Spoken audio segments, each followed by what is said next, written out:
All right, so today we're diving into some pretty deep waters. Oh, We're going to be yeah. tackling this huge question. Mm-hmm. What is beyond good and evil? It's a big one. It is a really big one, and it's something that I know a lot of you have requested that we do a deep dive on. Absolutely. And it's a question that's been around for centuries. Right. And it still feels so relevant. It really does, you know? Yeah. And it's one of those things that the more you think about it, the less sure you become of anything. Yeah. Like what even is good and evil. Right. Exactly. So to help us kind of unpack this whole thing, Okay. we took a look at this really interesting podcast episode. Oh, cool. It's from a show called Humanity Junction. I've heard of that one. Yeah, they had this whole episode about going beyond good and evil.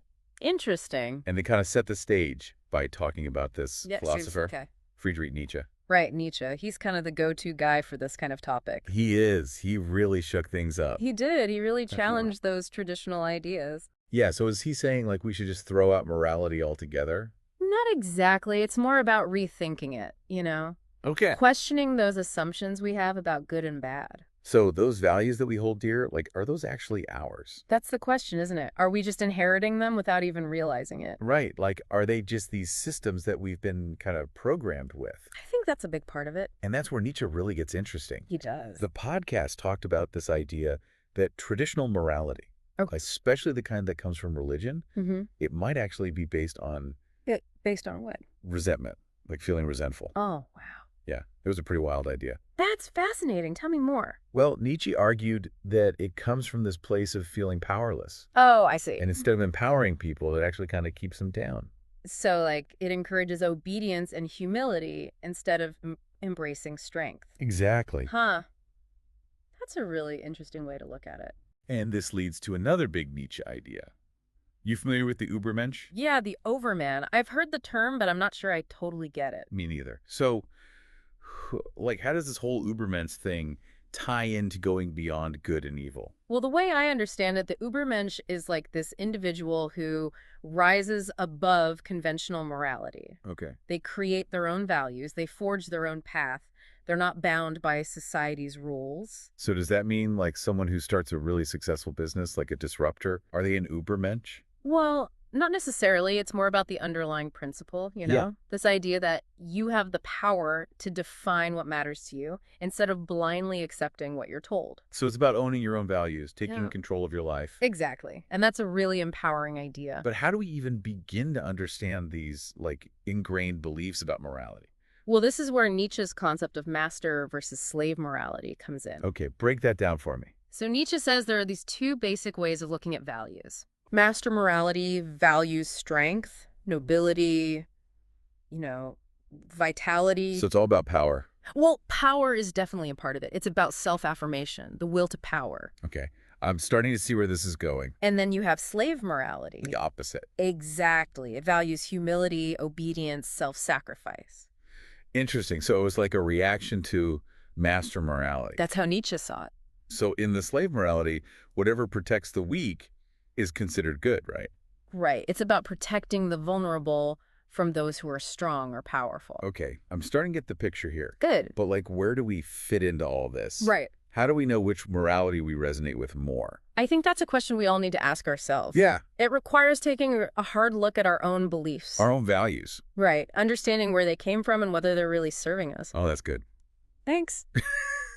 Before we move on, there's this one thing the podcast mentioned that I found really interesting. Oh, what's that? They talked about how Nietzsche was really critical of Christianity. Ah, yes. Nietzsche and Christianity. Always a fascinating dynamic. I was wondering, why was he so critical? Well, he saw it as the ultimate example of what he called a slave revolt in morals. Whoa, slave revolt. Yeah, he believed it inverted the values of the powerful, Okay. glorifying weakness instead of strength. Interesting. So like flipping the script. Exactly. So he thought it was keeping people down instead of helping them reach their full potential. That was his view, yeah. And it's crazy to think that he was writing over a century ago. I know. And this whole debate about morality and power is still going on today. Totally. We see it everywhere. Yeah, it's like in our politics, our relationships. It's everywhere. The question is, are we aware of it? That's a really good point. Are we making conscious choices about our values? Or are we just blindly following these scripts that we've been given? That's what we need to figure out. That's a great question to ponder. It is. So we've explored some of the theory behind going beyond good and evil. But now I think we need to see how this actually plays out in the real world. All right, let's get practical. How can we actually apply these ideas to our everyday lives? Now we're talking. You ready to dive into that? Absolutely. Let's go. Okay, so let's try to bring this beyond good and evil idea down to earth a bit. Right, out of the clouds. Yeah, like where do we actually see this playing out in real life? Well, the podcast we were talking about. Right, Humanity Junction. Yeah, they made this connection to these modern movements. Okay. The ones that are all about, like, individuality, right, self-expression, Yeah, that makes sense. And honestly, it got me thinking. Yeah, tell me about it. Like, all this stuff about personal branding, entrepreneurship. Everyone trying to find their passion. Yes. It's almost like a modern echo of Nietzsche's ideas. Right. Like, create your own values, Yeah. live authentically. So are we saying that, like, every influencer or startup founder is an Ubermensch? Oh, that's a funny thought. Right. But no, not really. Okay. It's more about that underlying drive. Okay. That spark. The spark. Yeah, that realization that you have the power to decide what's important to you. Yeah. Instead of just following what everyone else is doing. But doesn't that kind of lead to, like, an anything goes kind of thing? Oh, I see what you mean. If everyone's making up their own morality, yeah, doesn't that just lead to chaos? That's a really good point. And that's where self-awareness comes in. Okay. And personal responsibility. So Nietzsche wasn't saying we should just do whatever we want. No, not at all. It's not about just giving in to your every whim. It's about being conscious of your choices. Yeah. Choosing the values that will really guide your life. Yeah, that makes sense. Values that contribute to something bigger than just yourself. So it's not about being selfish. Not at all. Okay. I'm starting to get it. Good, I'm glad. But I think a lot of people listening, they're probably wondering how to actually apply all this. You're right. Like, how does this translate into everyday life? Yeah, that's the key question. Right. Here's a way to think about it. Good. Imagine you're stuck in a job you hate. Yeah. Like, it's just draining you. Soul crushing. Right. Now, the slave morality might say? What would it say? Just suck it up. Be grateful you have a job. Yeah. Don't rock the boat, you know? Right, because you're not supposed to question authority. Exactly. But the Ubermensch, the person who's gone beyond good and evil, they'd ask different questions. They might say, what do I really value in my work? Oh, interesting. What kind of work would give me purpose? Yeah. Or even, am I willing to take a risk to find that? To find that purpose. Even if it means leaving my comfort zone. Wow. So it's about realizing you have a choice. Yeah. And then having the courage to act on it. Even if it means, like, challenging the way things are. Exactly. It's about taking ownership of your life. I like that. And this applies to everything, not just work. Oh, so like relationships too. Oh, absolutely. Think about all the pressure around romantic relationships, the whole happily ever after thing. Yeah. The idea that you need a partner to be complete. That's definitely a script that's out there. Big time.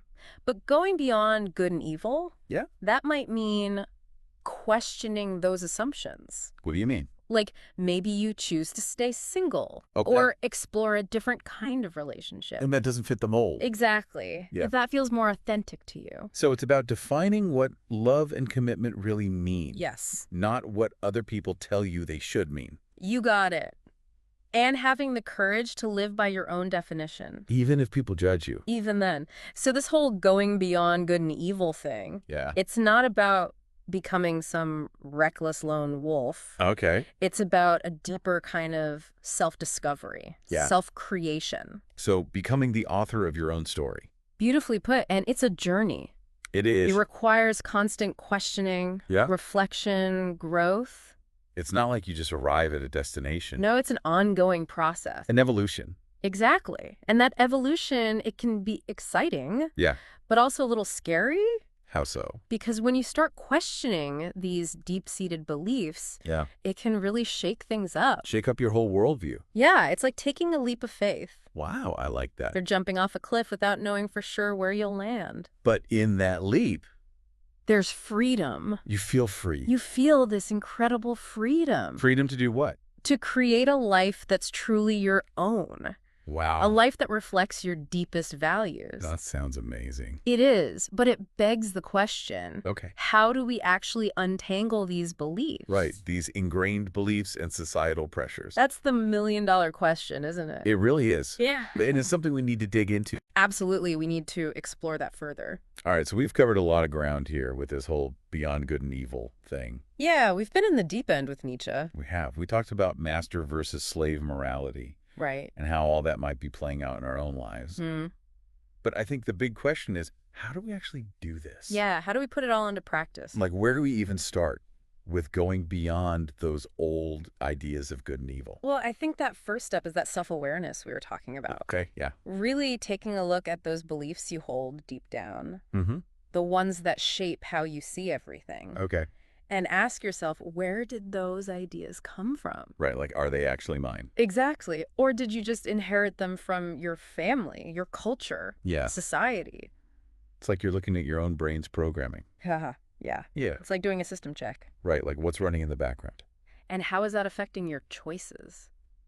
I like that. So once you're aware of that programming, Yeah. you can start to question it. Question it. Yeah. Ask yourself, are these beliefs actually helping me? Okay. Are they helping me create a life I love? Or are they holding me back? Exactly. And that questioning process, it can be tough. Oh, yeah, it can be really uncomfortable. It can. Like you're messing with the foundation of your world. Right. But it's also incredibly freeing. How so? When you question those things you always thought were true, Yeah. it opens up all these possibilities. Like breaking out of some invisible cage. Exactly. And then you're free to create your own values. And values. Yeah, your own compass, so to speak. So it's not about getting rid of all rules. No, not at all. Okay. It's about choosing the principles that will guide your life. Okay, that makes sense. So how do you actually go about creating those values? Yeah, that's a good question. Well, think about the kind of person you want to be. Mm. The life you want to create. Okay. What truly matters to you? Yeah. What brings you joy? What are you passionate about?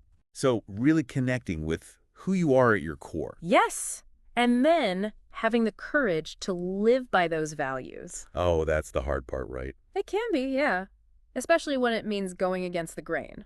Yeah, like what if people don't like it? There will always be people who resist change. Do they want things to stay the same? Right. But the Ubermensch, remember? Yeah, the one who's beyond good and evil. They don't let other people's opinions control them. That's pretty powerful. It is. They follow their own compass, their own sense of what's true. So it's like they're charting their own course. Exactly. They're the captain of their own ship. That's a great way to put it. And that's what makes this journey so exciting. Right. It's all about self-discovery, Yeah. growth, becoming the best version of yourself. On your own terms. Not based on what anyone else says. Exactly. It's about embracing everything that makes you you. Yeah, all the good and the bad, I guess. It's all part of the journey. Recognizing that there's no one right way to do this. Right. What works for me might not work for you. The key is finding your own path. Your own expression of truth. So, as we wrap up this deep dive, Mm-hmm. what's the one thing you want our listeners to take away from all this? I want them to remember that the power to create a meaningful life, Yeah. it's within each of us. Okay. We don't have to be limited by those old ideas About good and evil. or by what society tells us. We can choose. We can create. We can become. It takes courage, And a willingness to question everything. but it's a journey worth taking. Absolutely. So there you have it, folks. We've taken a deep dive into going beyond good and evil. It's been a wild ride, It has. but hopefully it's given you some things to think about, To ponder. to question. Yeah. We want to hear from you, what resonated with you from this deep dive. Let us know what you think. Keep questioning, keep exploring, and keep pushing those boundaries. You never know where it might lead.